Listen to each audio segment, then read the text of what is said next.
So Vocaloids, they seem to have got a lot more attention this past decade, with the main source of said attention mainly coming from the most popular Vocaloid. Yes, believe it or not, there are other Vocaloids, like a lot, and there used to be more, but some of them have actually become lost media due to the fact they aren't supported anymore, so they've kind of been left to die or experience something similar to the singular Hexbug fan that still exists, where they are basically the only one keeping the memory of said product alive even after it's been forgotten and even renamed. But as I was saying, people mostly associate the name Vocaloid with a singular blue-haired, leek-wielding cultural icon, recently divorced clanker, Hatsune Miku, or as she's most commonly known, the Fortnite character that rode on the back of Godzilla to fight a giant squid man with the support of the Avengers, Squid Game characters, Invincible cast, and the Mutant Ninja Turtles. Honestly, at this point, I would not blame you if you're starting to suspect you're having a schizophrenic episode, experiencing a delusion where there is a timeline where this does actually exist, but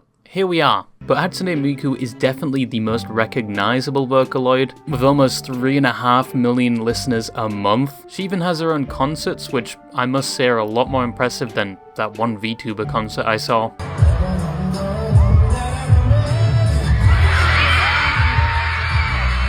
She's had a successful legacy in media and the internet in general since her conception in 2007, and some of you that have probably started developing crow's feet may even remember when every Nightcore song back in the day would always have a picture of Miku present for some reason. And I'll say it again, if you remember this image and the song that goes along with it, you are in fact considered old now, and it's time to get that 30-year mortgage with outrageous interest rates that you'll never pay off, buddy. And you might not know this, but especially if you are old, you may have already listened to Miku and her voice before without knowing. Because if you've ever seen the very old meme Nyanka, Miku was behind the original version of the song used.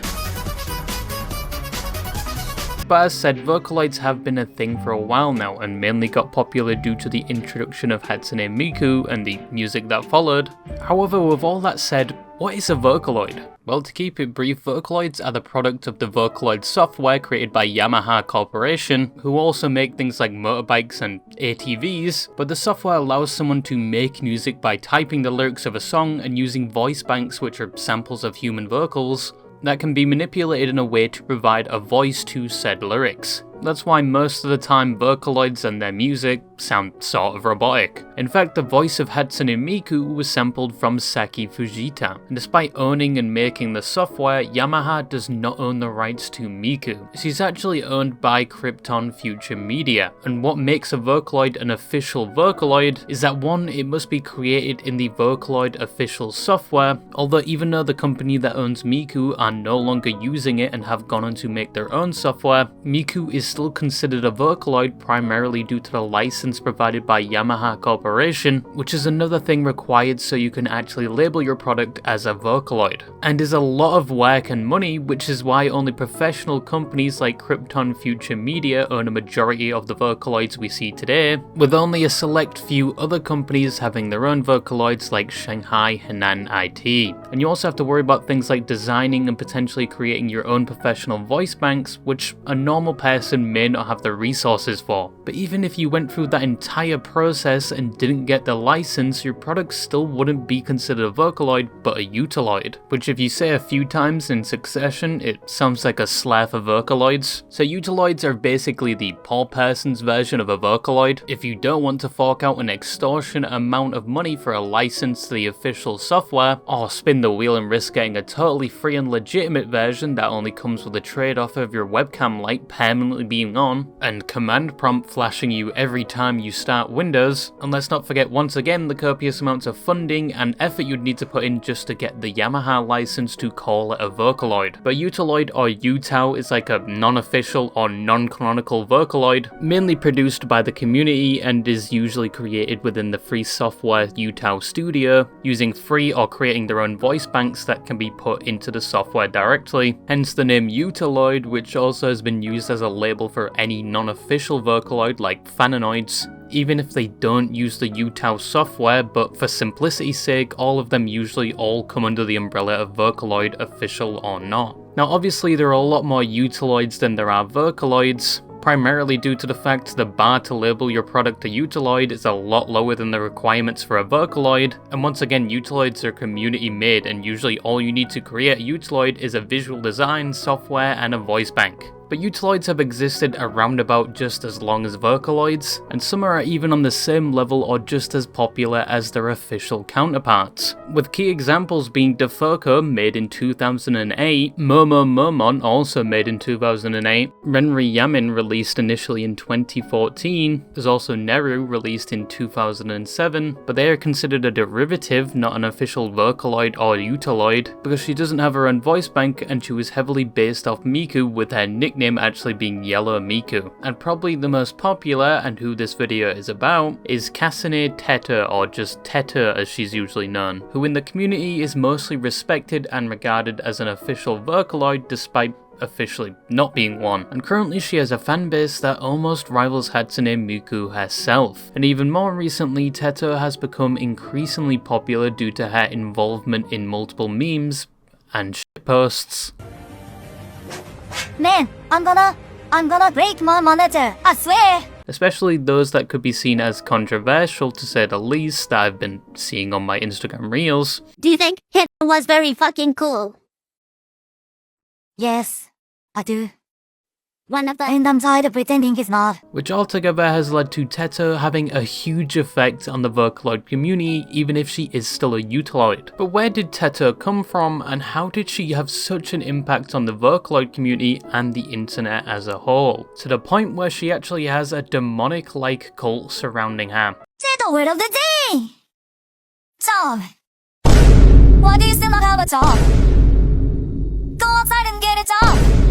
So the story of how Teto came to be is kind of a funny one, as she was originally created in 2008 by the users of a Japanese forum page called 2channel. Around this time, Miku had just been introduced to the world and was making waves on the internet, so the residents of the forum page 2channel in April decided to make their own April Fool's joke, which was to make their own version of a fake Vocaloid, which led to the birth of the red-haired gremlin Teto. They went as far as to provide an entire concept of the fake Vocaloid for the prank, with an artist by the name of Sen providing the artwork for Teto, which bore a heavy resemblance to Miku in a way from her outfit to numbers present on her arm, but with key differences like the hairstyle and the colour. Soon users of the forum page would also attach both lore and details to the character, which was also heavily involved in the prank and resulted in Teto officially being 31 years old, which is the youngest age for your average old school RuneScape player. She was also nor female nor male, she was instead a chimera.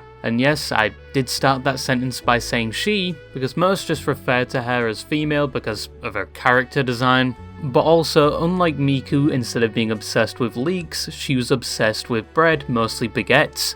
And we were very fortunate the users of 2channel decided to grant some mercy with their troll and didn't make her French.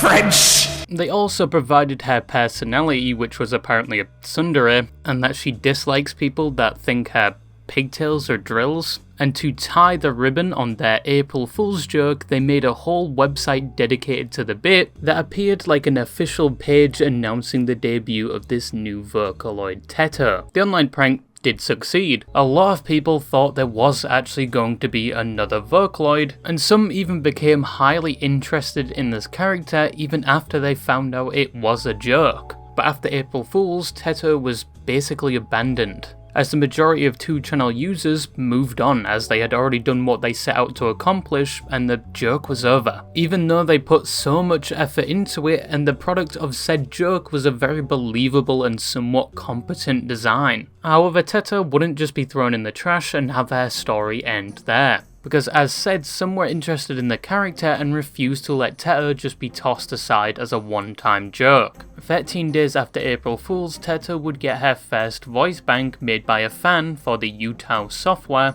and the voice behind it was Maya Oyamano, who frequented the 2-channel forum, and at the time was only 15 years old when she decided to volunteer as the voice of Teto. And with the voice bank created and provided to the community, Teto had now evolved from a joke to an official UTAUloid, and soon after the first song would be made with her voice bank called Fake Diva, which used both Teto's and Miku's voice bank to make the song. And this song saw a decent amount of attention, with each re-upload at least getting over 100,000 views. And within 6 months of her release, there were hundreds of uploaded videos made about her on the site Nico Nico, which is a Japanese video sharing website like YouTube, and people began using her voice bank to create their own music or create covers of existing songs with it. In fact, Teto received so much attention that eventually a fan-founded management group called Twin Drill was made specifically to manage the intellectual property that is Teto, and within said group it included the 2-channel users that provided the voice and art for her April release. She would then in 2009 receive an update to her voice bank, upgrading the quality of her voice where it previously sounded like this, and it was now upgraded to this.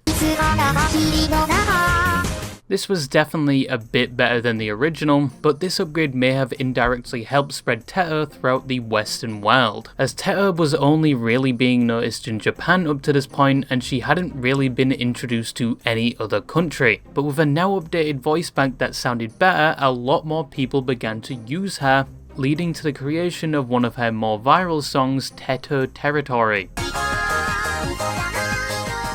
The song was basically about who Teto was, her likes, dislikes, and her ultimate goal to become a Vocaloid, and how she's going to overthrow the monopoly on Vocaloids. Along with the upbeat animation, particularly Teto dancing, it quickly garnered a lot of attention, mostly outside of Japan. It even became somewhat of a meme back then, with people making their own version of her dance. Now at this point more people knew about Teto, but it didn't stop there, as another fan would make the song Fukureta in 2010, which also got a lot of attention, and for some reason also became nostalgia bait for most people alive in the 2010s, and like its predecessor, it also found its way into internet culture at the time. Gradually over the years, Teto would continue to grow influence, and with the release of even more fan-made music and her previous success on the internet, it was almost impossible to ignore the influence Teto was gathering. She wasn't on the same level as Miku at that time, but she was present, and this led to her in 2014 being finally officially noticed by Krypton Future Media, and they would involve her in an official Vocaloid project.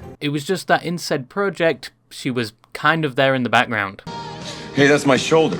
She was added as a DLC in the game Hatsune Miku Project Diva, but she was just a playable character. She had no voice lines and her voice bank was not used at all. But at least she finally received some form of official recognition. However, past 2014, Teto would struggle a little, as would most Vocaloids. This was known as the Great Stagnation Era, or as it's alternatively known within the community, the Dry Period. This is where Vocaloids in general no longer saw the same growth they were experiencing in previous years. It was kind of the same thing Minecraft faced from 2014 to 2017, but this was primarily due to factors like a lot of influential Vocaloid content creators in the space going on to other adventures outside the Vocaloid community. Not only that, but they apparently saw an oversaturation problem, because things looked so promising years prior, it led to the overproduction of new characters and voice banks, to the point where there were so many, a lot of them just failed to get any traction. In general, it looked like Vocaloids had become a dated trend and the hype for them was over, and it would just slowly fade into obscurity. A good indication of this was with the release of a Miku song called Sand Planet, which some interpreted as a reference to the decline of Vocaloids. Teto around this time was still around. She had a few popular song releases and even apparently a feature in a production, and was once again involved in another DLC pack in 2016, but she saw the same struggle other Vocaloids were seeing at that time. But despite the Vocaloid community going through a difficult time, she was officially featured in the Hatsune Miku Symphony concert in 2018 and 2019, which also celebrated the 10-year anniversary of Teto, and she was one of the only non-Vocaloid characters present. But still, Vocaloids had seemingly hit their peak, and it was only downhill from there. And it started to look like this was just a temporary trend where they would just be discarded and forgotten by the end of it. Well, it may have been like that if the second golden age of Vocaloids didn't come about. As in late 2019 to early 2020, perhaps due to the release of things like multiple Vocaloid themed games and the rise of short form content platforms like TikTok, the community began to pick up again and create more Vocaloid content, with specific creators like Pino, Deco, Giga and Maretu being popular examples. This introduced more people to both Miku and Vocaloids once again, and content started rolling out. But Teto wouldn't share that spotlight till a bit later on, as her voice bank at this point was very old. It did receive some upgrades here and there, but overall it was quite dated compared to other voice banks and Vocaloids. She wasn't completely discarded, she was used here and there, but she was slowly being forgotten. Until in 2023, where she would receive a professional update to her voice bank as an addition to the Synthesizer Studio, which also came with an update to her appearance. And thus Teto, once again like in 2008 to 2010, would capture the eyes of the community, as her voice was a lot more human now and higher quality, and some people had an absolute field day with her new voice bank. Your life is nothing. You serve a zero purpose. You should kill yourself now. But this improvement resulted in her being heavily used with popular songs like Override and more recently Mesmerizer, which was a combination between Teto and Miku and reached over 180 million views. And after this, she would join Miku on stage performing the same song for the Hatsune Miku Japan live tour in 2025. Yes, Teto was created as an April Fool's joke towards Vocaloids in 2008 and was completely community made and then somewhat discarded after the joke was over, but in the current day is now currently somewhat on the same level as the face of Vocaloids, Hatsune Miku. She has rightfully earned the name Diva born from a hoax. They grow up so fast. But that is where Teto is to this day. And as you can probably tell, the name of this video is the most controversial Vocaloid. It's probably something like that. I'm not very good with titles if you couldn't tell. I mostly just pull them from my ass all the way from the depths of my prostate. But how is Teto the most controversial Vocaloid? Well, there's a bit of contention within the community if Teto should be called a Vocaloid, especially considering her past and her overall conception. Some vehemently defend the point she isn't a Vocaloid as she still isn't considered official, and there has apparently been a bit of gatekeeping in the community against those that were introduced to Vocaloids through Teto, despite her once again not being a Vocaloid, and some treat it like she's encroaching on Miku's territory or something. But on the other side, people refer to her as a Vocaloid for either simplicity or out of some sort of respect, as she was originally this one-off joke, but is now almost on par with the face of Vocaloid's Hatsune Miku, getting the Vocaloid treatment and is basically everywhere. She's constantly being acknowledged by the powerhouses of the Vocaloid industry, perhaps to the dismay of people on the opposing side. She was even recently in a McDonald's ad, and it was heavily rumoured she's going to be eventually added to Fortnite. Yes, I know around a year ago there was propaganda being sent around that she was getting added to Fortnite then, just for a majority of people to eventually realise they've been baited, but that rumour is once again being circulated, which is either god tier gaslighting and they may have to create a hotline for Teto fans if it isn't true, or she is in fact going to be added just like Miku, which will further solidify her impact within the community. Another reason apart from her just simply being called a Vocaloid is down to the community surrounding her and her recent adoption as the face of shitposting.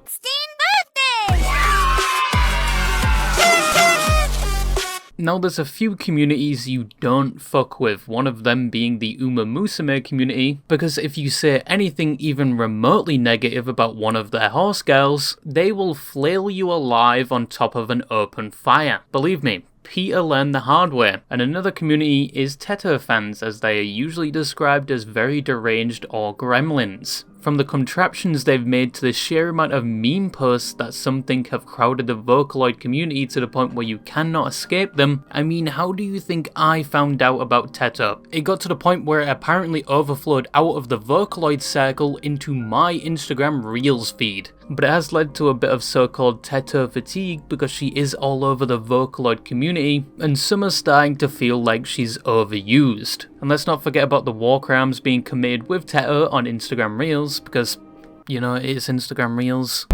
They don't understand the things I said on Twitter. But yeah, Teto is controversial basically down to how she came about, to how she gathered enough influence to rival the titans in the industry, and because she became so popular it led to some infighting within the community regarding her title, and if she should be the one exception to that standard for said title.